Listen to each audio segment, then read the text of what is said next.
fazem tanta falta como a terceira autoestrada de Lisboa-Porto. A primeira autoestrada de Lisboa-Porto era indispensável. A segunda era fortemente discutível e há ali uns troços que se calhar... Mas pelo simples não fizeram uma terceira. E a terceira é totalmente inútil. Portanto, com as barragens estamos assim. O que é que significa aquela coluna da direita? É a potência de bombagem. O que é isto da bombagem? Fala-se muito da bombagem hidroelétrica, é importante explicar o que é que isso significa. Nós à noite temos excesso de produção em algumas centrais, nomeadamente nas eólicas. Há mais vento à noite do que de dia. O que não dá jeito nenhum para a atividade industrial. O que não dá jeito nenhum para a atividade industrial. E as centrais a carvão também não podem parar à noite, porque senão depois de manhãzinha não estão prontas a funcionar. E portanto elas têm que funcionar com, nem que seja uma carga reduzida à noite. Então, e também podemos comprar eletricidade nuclear espanhola, que eles à noite têm excesso de eletricidade, que sai muito mais barata do que produzida cá. Bom, então podemos pegar nessa eletricidade muito barata e usá-la para bombar água, se nós tivermos uma albufeira... Aquela que caiu?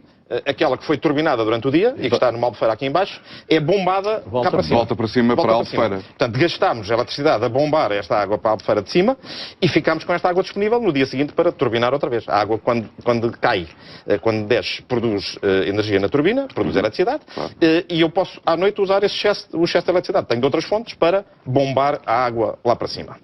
E, portanto, isto do ponto de vista económico faz sentido. O Programa Nacional de Barragens oficialmente diz que precisávamos, para montar este esquema, em Portugal, 2.000 megawatts de potência de bombagem. Portanto, que é uma parte da potência hidroelétrica total. Portanto, há algumas centrais que estão equipadas para fazer esse mecanismo de bombagem. Nem todas são. Mas precisávamos de 2.000 megawatts de bombagem. Ora, com as barragens antigas, mais os reforços de potência nas barragens pré-existentes, já temos 2.500 para os 2.000 que eram necessários. Portanto, aqui até estamos a ultrapassar a meta com bastante folga. Portanto, mais uma vez, alguém está a gozar connosco. Deixa-me fazer só uma referência lateral, porque o José Alberto Carvalho tem a impressão que esta noite não vai dormir bem. Quando nós vamos aí por essas autoestradas, sobretudo pela A8, vemos imensas ventoinhas. E eu, na minha ingenuidade, ou na minha ignorância, pensava, isto é ótimo, o vento é de graça, isto custa é pôr lá em cima a vento. Um bocadinho feio. Mas está bem, estragam um pouco a paisagem, sobretudo em algumas zonas do país. Estou a falar do ponto de vista do ponto de vista económico. E eu pensava, bom, isto não é de graça, porque tem que se montar aquelas ventoinhas, aquelas torres e conduzir a eletricidade para os consumidores. Claro. E, portanto, pensava que aquilo era uma coisa que se podia vender por muito pouco dinheiro. É a energia mais cara que há, é a eólica. Agora. Não é, nem nada que se pareça. É nada? Mas então quanto é que se paga por quilowatt-hora? Neste momento está-se a pagar por megawatt-hora de eólica às centrais, aos produtores, à volta, nos redondos, 90 euros por megawatt-hora. E o mercado que dá quanto? O mercado... Paga quanto? Depende.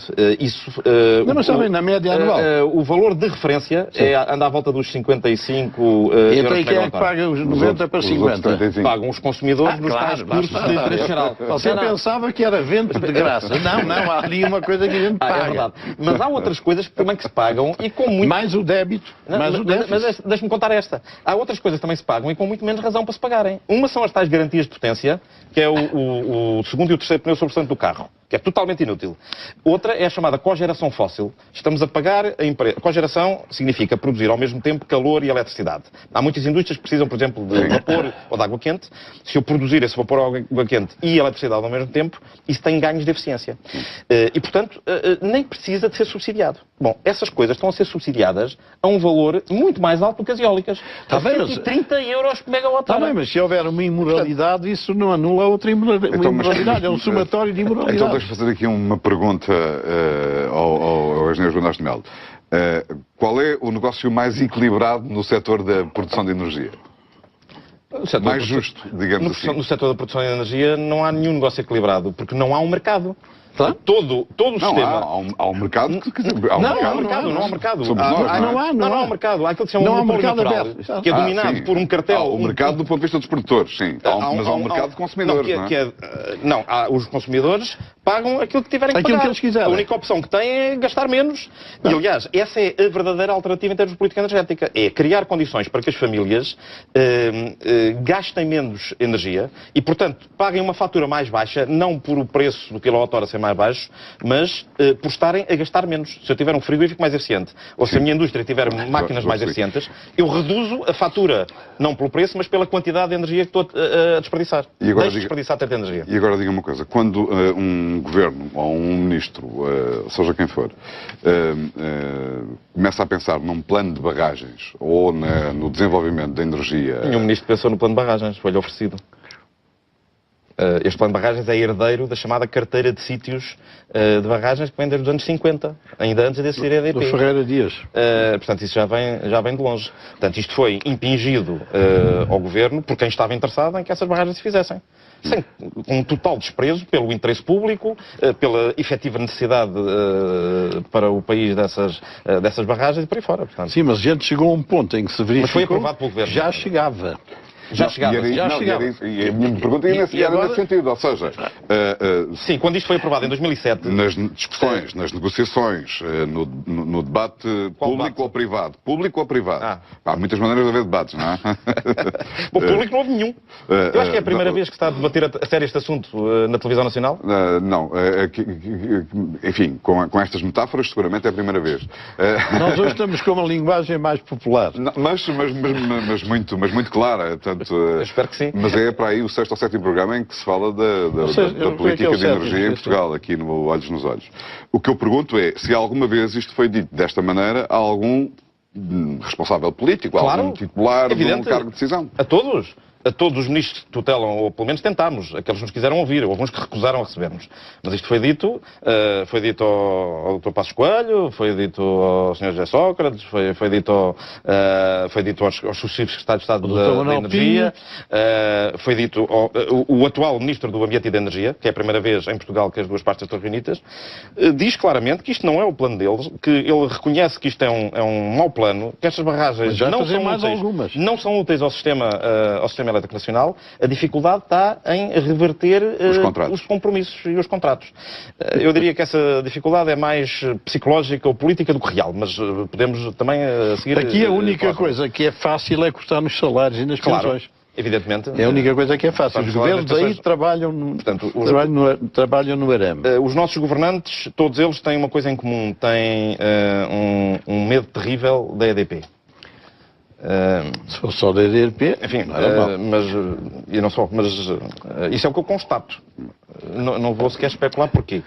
Mas a EDP não tem, já falamos sobre isto, a EDP não tem como principais fontes de rendimento operações e negócios que são fora de Portugal, ou Portugal continua a ser... Não sei, não estudei os relatórios de contas da EDP, não sei responder isso. Mas posso responder uma coisa. Os subsídios indevidos que a EDP recebe são o grosso do lucro da EDP. E isso posso dizer. Sim.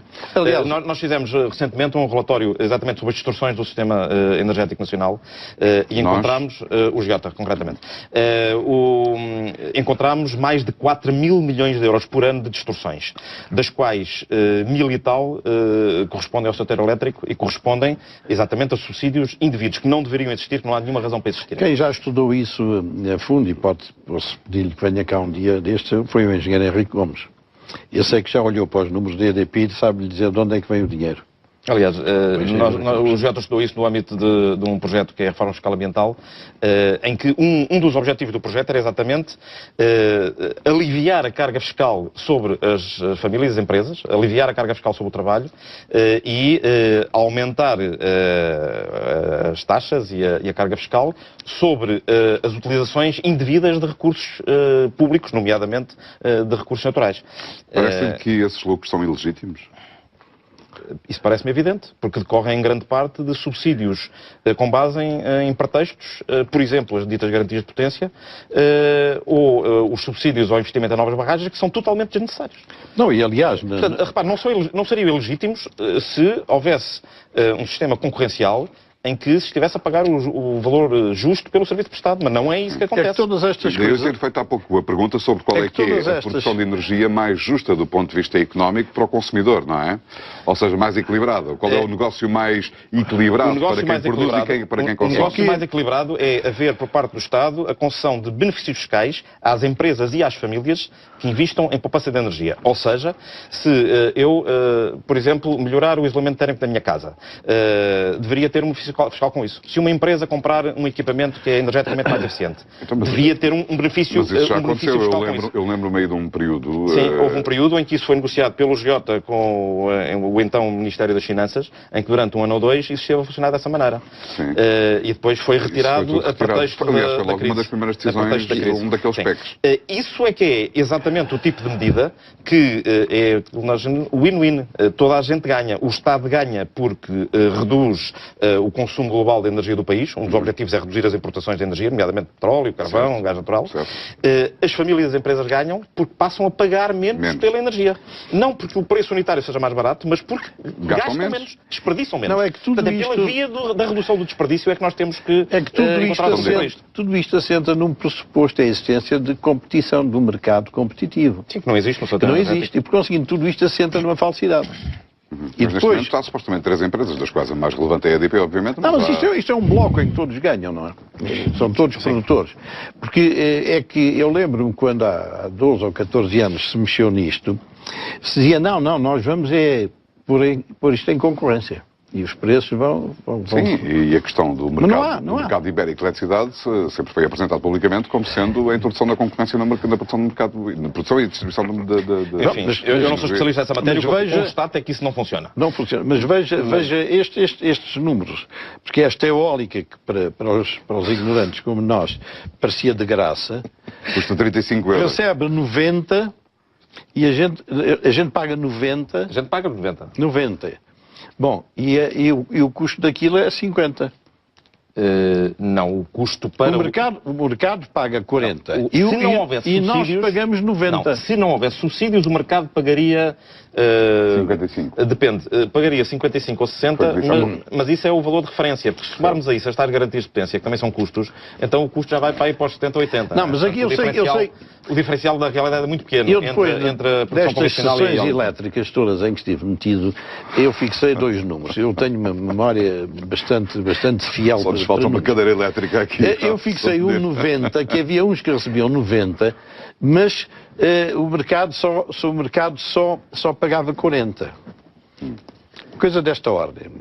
Pode ser mais... Não, mas de acordo com o Engenheiro Jonas Melo, ou seja... Não, mas quer dizer, é que depois nós pagamos esse diferencial. Certo. Nós pagamos sempre tudo. Exato. A questão é qual é a transparência do processo. Essa gente que tem as ventoinhas tem garantidos aqueles preços. Venda-se ao preço a que se vender. É verdade.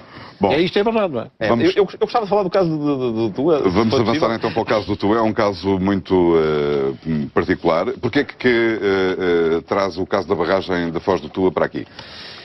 De entre as barragens do plano de barragens propriamente dito, é a primeira que está a ser construída e é talvez a mais escandalosa de todas. Porque não só é tão inútil como as outras todas, como destrói valores que são verdadeiramente únicos em Portugal e no mundo. Mas foi aquela que esteve em banho-maria durante algum tempo à espera de uma declaração da Unesco, não foi? Sim. E entretanto a Unesco disse que conformou-se com as explicações que foram dadas. Ou fingiu que acreditava nas explicações que eram dadas, é mais isso. Mas eu se conseguissem... focar esta imagem seria... O que é que a Unesco disse? A Unesco produziu 2 relatórios técnicos, um a partir do Conselho Mundial dos Monumentos e Sítios, que é um dos órgãos consultivos, e esse primeiro relatório técnico diz esta barragem é incompatível com o Alto Douro Vinheteiro. E depois a equipa técnica... É incompatível porque altera o clima e altera as condições de produção do vinho? Não, em primeiro lugar porque altera totalmente a paisagem. Está lá. Em segundo lugar, porque entre outras coisas cria riscos para a produção do vinho. Os nossos espectadores estão agora a ver a bagagem.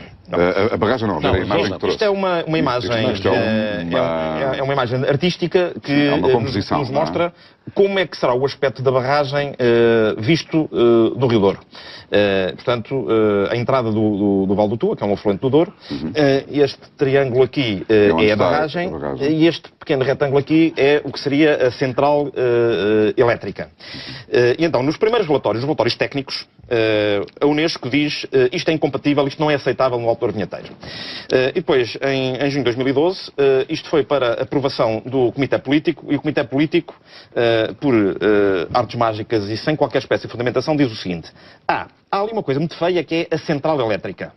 Mas se a EDP enterrar a central elétrica, como se propôs fazer, que é esta coisinha aqui, então a central elétrica é que é a coisa feia, porque a barragem até nem é muito visível. Barragem... Isto é um bocado anedótico, não é? Isto é o que está escrito nos relatórios técnicos e na decisão do Comitê Político da Unesco. E, portanto, eu convido todas as